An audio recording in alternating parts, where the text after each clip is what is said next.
there's a lot to this subject. It's not only broad, but it's deep as well.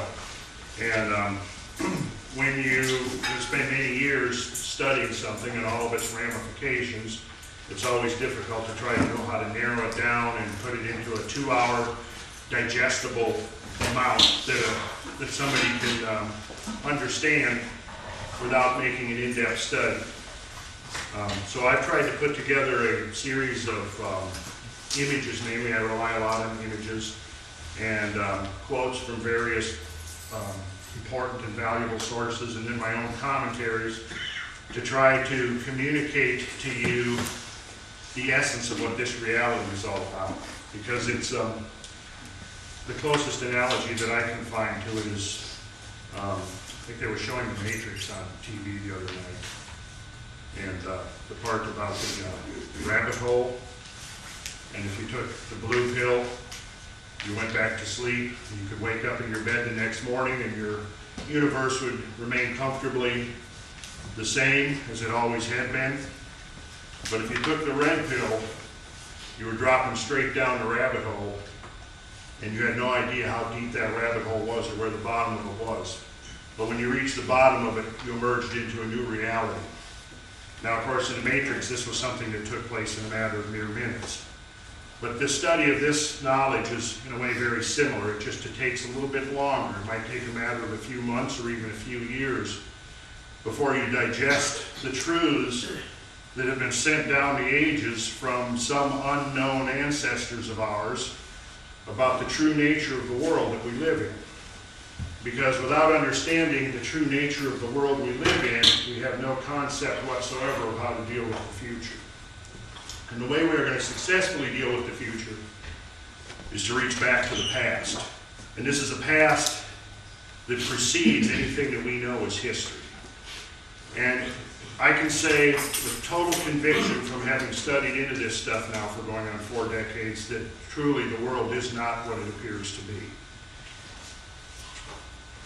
There have been beings like ourselves walking around, working, building, creating, producing, procreating on this world for at least 200,000 years. At least 200,000 years.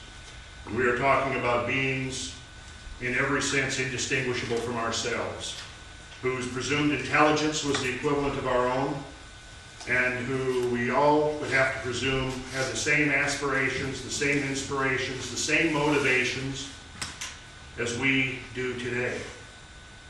But if you think about it, our history, our written history, that we assume comprises the bulk of the story of humankind on this planet goes back 5,000 years, maybe 6,000 years, and then it dissipates into the mists of the past. But the real history of our species on this planet is the 95 to 98% of the time that we humans have been on this planet that preceded the 5,000 or 6,000 years or so of written history. Now, if we take that into account, it completely changes the rules of the game because it raises some very profound questions. If what I'm saying is true, it raises the question of why is there no record of the story that preceded the written record as we know it, which essentially goes back to the invention of cuneiform writing in ancient Sumeria, approximately 5,000 years ago. Well, there is a record. There is a record, but it was not written down. It was a record that was passed down through the generations orally. And it was a tradition that was passed down so many generations that it's impossible for us to even count. But it's a tradition that relied upon symbolism. It's a tradition that relied upon metaphor. It's a tradition that relied upon mythic imagery. And this tradition is the untold history of our species upon this planet. And it's a history that couldn't be told until now. Until within the last half a decade or a decade. It was not possible to assemble the elements, the pieces, from the diverse sources under which this tradition was preserved. But now we're in a position where we have access to inconceivable amounts and unprecedented amounts of information. The great task before us now is the synthesizing this information that's now scattered over the cultures of the world, through all the lands of this planet that we live on, the synthesizing of that information into a coherent whole. It would be as if you opened a box with a jigsaw puzzle in it, and you dumped all the pieces out and you scattered them around the whole room.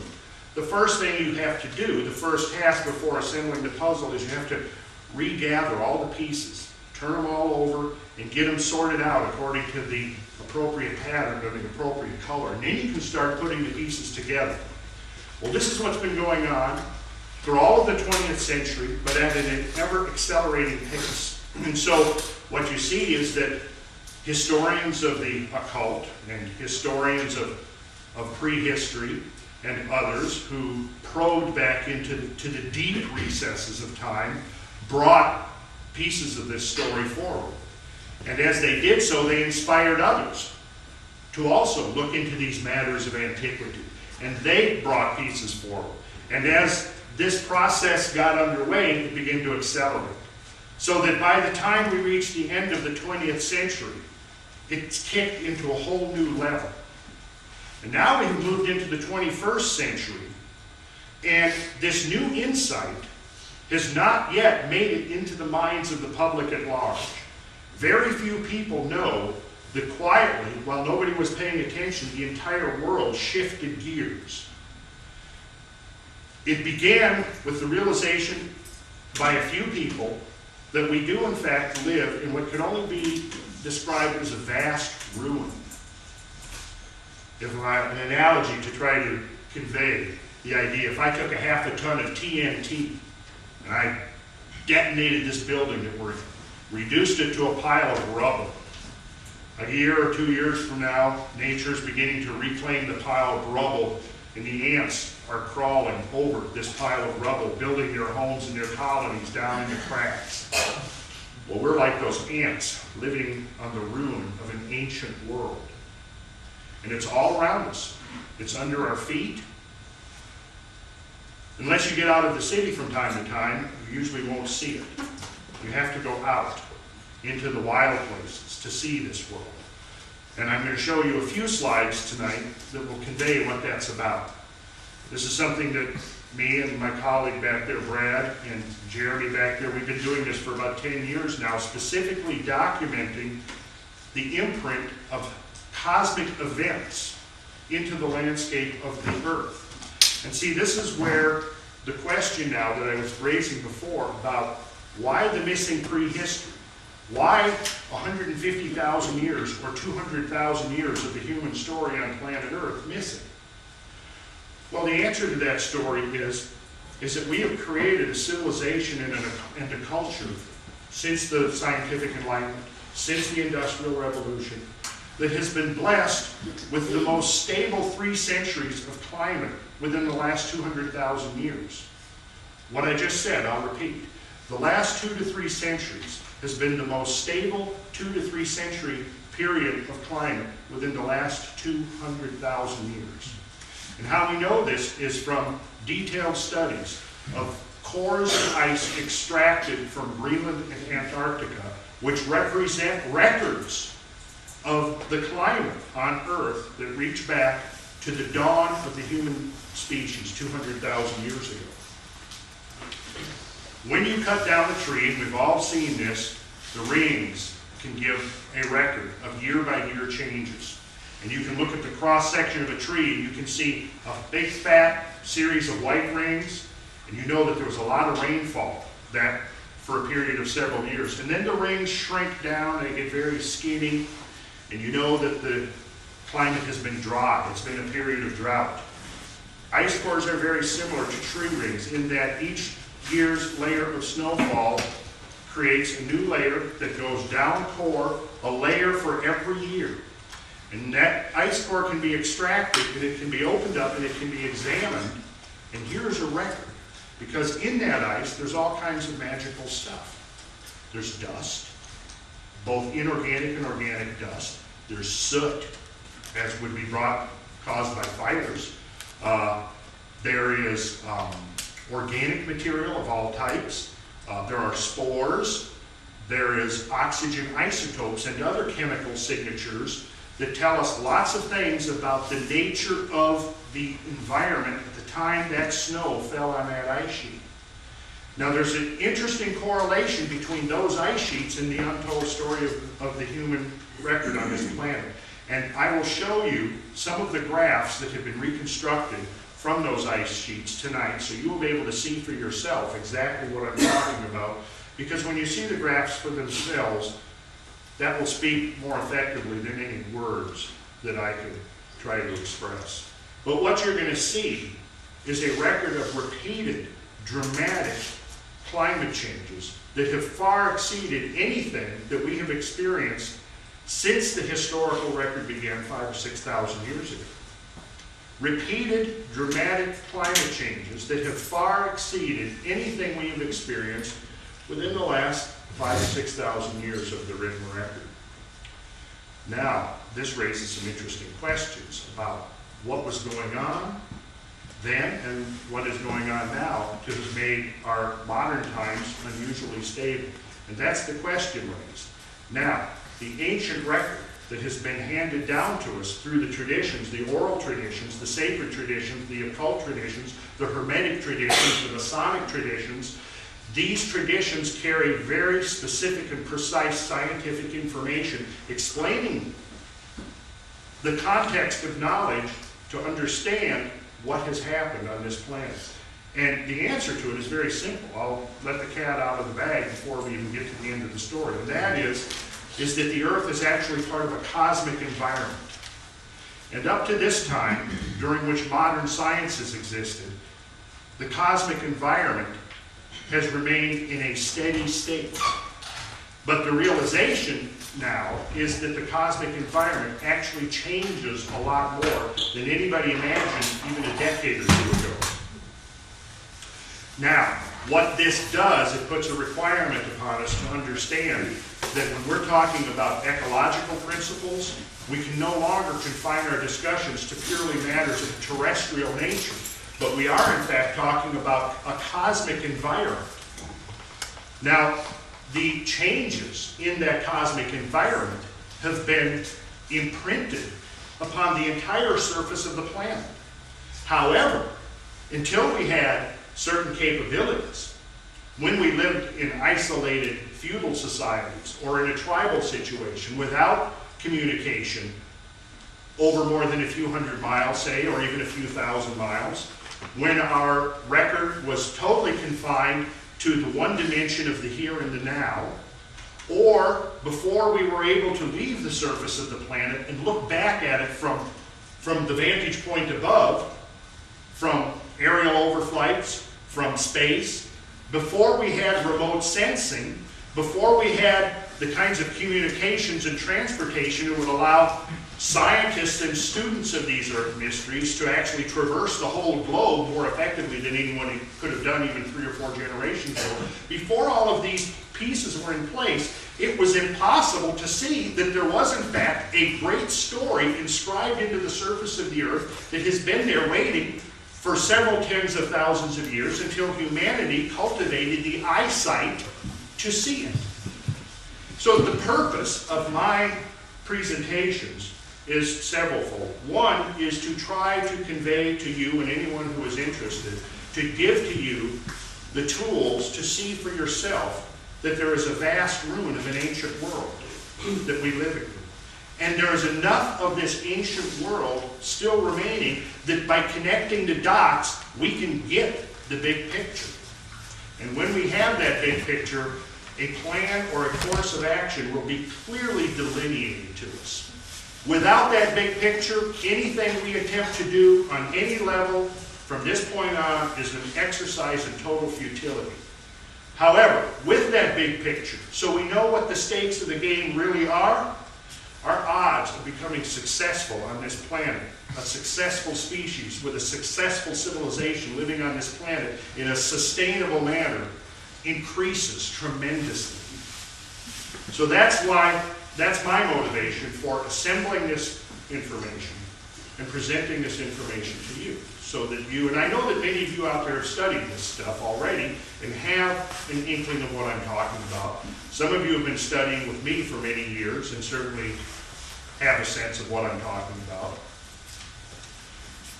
But from that, I'll say finally this, okay? So, to conclude this introductory part, we could say this. The reason we don't find the evidence of past culture, past human achievement, is because the environment of the earth has changed so drastically and so many times that it has effectively erased the handiwork of our predecessors. And what remains of their handiwork is what has come down to us as the mythic tradition, the oral tradition, the symbolism, the occult traditions, that are at the core and root of all of the world's great religions. And you will see, if you go into a study of this with me, I will bring to you symbols and writings and teachings from all of the religions of the world that address these things I've been talking about tonight. In fact, I would argue that some of the more obscure traditions are completely insensible until you have this context in which to place them. And to realize that at the core of Christianity, at the core of Judaism, at the core of Islam, at the core of Buddhism, at the core of Hinduism, of Jainism, of Mithraism, etc., at the core of the Mayan tradition, of the shamanic traditions of North and South America, we find the same fundamental elements. And these are the things that have been passed down from generation to generation to generation, beyond our ability to even count. And this is now what we have sitting in front of us in 2008. And most of the human race on planet Earth is completely unaware. It's completely unaware that our entire past history, all of these detailed elements are now accessible to us for the first time in at least 10,000 years. Now you'll see that in a lot of these discussions we'll be coming back to talking about a lot about time cycles.